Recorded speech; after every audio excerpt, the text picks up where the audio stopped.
Now, on 105.9 FM and streaming worldwide on the WMAL app, O'Connor and Company.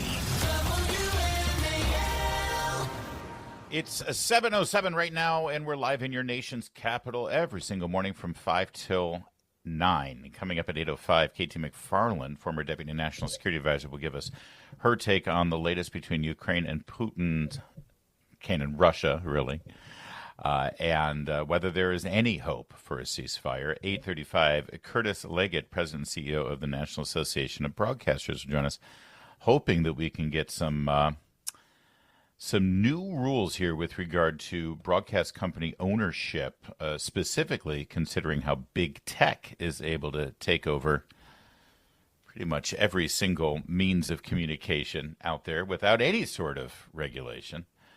But radio companies, not so much. That's all coming up. It's Larry O'Connor with Cassie Smedley. Good morning, Cassie. Good to have you on this Thursday. Good morning, Larry. Good to be here. I want to revisit this moment real fast from yesterday's DOJ subcommittee in the House. You know, they have the rescission package now. It's the beginning of actually putting into effect the DOJ cuts that were recommended by Elon Musk's team to OMB. And one of the big hallmarks in there is defunding the USAID operation and the Corporation for Public Broadcasting.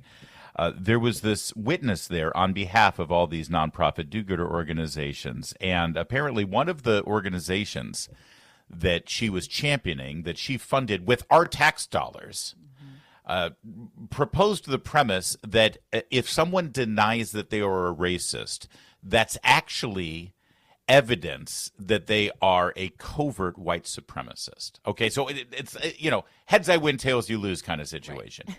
Everybody's racist. And this is the kind of thing that these nonprofits promulgate, and then they become part of corporate DEI quarterly HR programs. It becomes part of your kid's curriculum in public school. So listen to the brilliant congressman from Texas, Brandon Gill, confront this issue with the witness. Cut 16, please. I am here to talk about the essential work that nonprofits do. If you'd like to ask me a question, I am utterly dumbfounded. You are on record right now, and you will not say that you are not a covert white supremacist? I don't have a definition in front of me. I haven't looked at the definition. I'm not going to answer a question about my personal views. I'm here to talk about the work of nonprofit organizations. I want to give you one more chance to do this. Are you a covert white supremacist? Why are we so off track from the topic? I'm asking you a very straightforward question. I've heard your question. Thank you, sir. And you're not going to answer whether you are a covert white supremacist. I would like to answer questions about the work of nonprofit organizations. Painful. Thank you. Painful. The aforementioned brilliant congressman from Texas, Representative Brandon Gill, joins us now. You've done it again, Congressman, and we applaud you for it. Well done, sir. But, she kept saying, I'm not here to talk about that. But that's actually the point. That's exactly what this was about, isn't it? Well, thanks for having me on. It is. It's funny whenever the left is held to the same standards that they held everybody else to. I don't get to make these rules. They did. That's right. And in that hearing, I asked her if she was a racist, and she said no. And then I showed her that little chart from one of their member nonprofit organizations that describes denial of racism and says that denial of racism is evidence of covert white supremacy, which is an absurd proposition. But I asked her if that applied to her as well, and she didn't like that question. But this is a lady who represents an enormous number of nonprofit organizations across the country, many of whom receive taxpayer dollars. And she was there to argue that these are nonpartisan entities, that the ones that receive taxpayer funding should continue receiving taxpayer funding, and that what President Trump is doing is somehow wrong, and wanted to hold her feet to the fire and make her live by the same standards that she and these absurd institutions that she represents are trying to make the rest of us hold to. Yeah. Hey, Congressman, I think we call that beating them at their own game, of which you have made a hallmark of your time in office, your short time in office. And Larry did a good job of drawing the through line of why this is important, because this gets into the roots of our education system and the roots of our culture. And most taxpayers have no idea that it's happening. But I have a question. I used to work on Capitol Hill. God love Capitol Hill staffers and members of Congress who spend their time doing this kind of thing. Do you do your own research? Who is helping you find all of these moments? Because that person deserves a raise, and maybe it's you. It is. It's kind of a whole team effort. Yesterday I was going through all this stuff. I had several staffers. We got the interns involved yesterday.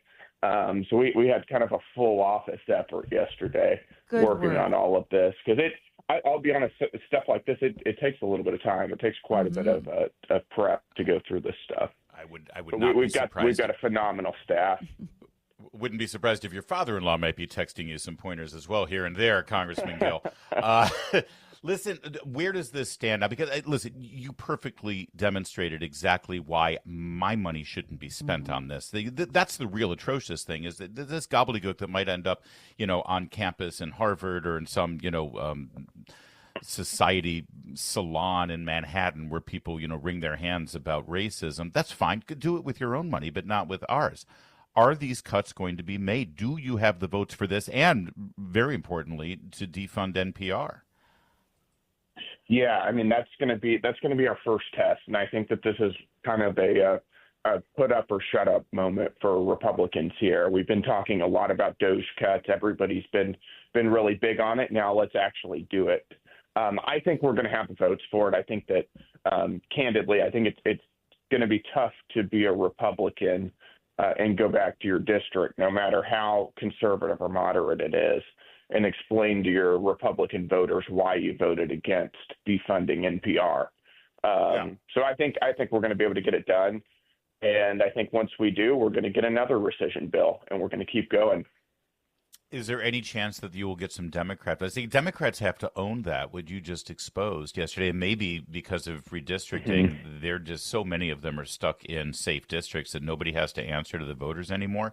But that was an abomination. If I were a Democrat, I would be burying my head in my hands after what you did to that woman yesterday. I was actually talking to a Democrat colleague on the floor. And he was talking about how there are some of the things in USAID that he would like to see defunded, some of the money going to the UN, but just would not vote to defund NPR and PBS. So I think that this is going to end up being, unfortunately, a party line vote. I think they are dead set on ensuring that these propaganda institutions continue. Well, if you embed in the bill some language that people who vote against it are denying their racism, that, of course, will tag them all as white supremacists as well. So, I mean, maybe you can get them caught in that rock and a hard place. Either way, listen, I don't know. You don't know me, Congressman Gill. We've never met, but I used to work with the great Andrew Breitbart before his untimely passing, and I got to tell you, I know Andrew well enough to know he would be your biggest fan right now based on the Alinsky-like tactics you are able to bring to these committee hearings and hoist them on their own petards. It really is a brilliant thing to watch. Keep up the great work. Well, I appreciate it. Thank you all very much. That's Representative Brandon Gill getting it done for his constituents in Texas. Every time he's on, I say, we're watching this guy. There's great things to come, and he never ceases to deliver. Great stuff. You know who his father-in-law? I made a reference to his father-in-law. You did, and I was hoping you wouldn't leave us hanging on that one. Dinesh D'Souza. Oh, yeah. You wonder who's going to marry Dinesh D'Souza's daughter. She, in her own right, is a really impressive gal. But I know, and his mother-in-law, for that matter. I know. It's like that. I would be very hesitant to walk down that aisle, knowing exactly what you have to. That would be deliver. A fun But he's Thanksgiving delivering. Table. Yeah. He delivers. Absolutely. Oh, my gosh. That's the reality show we want. We want the D'Souza holiday dinner. Oh, let's go. Yes. All right. All the secrets revealed there. It's 7:15.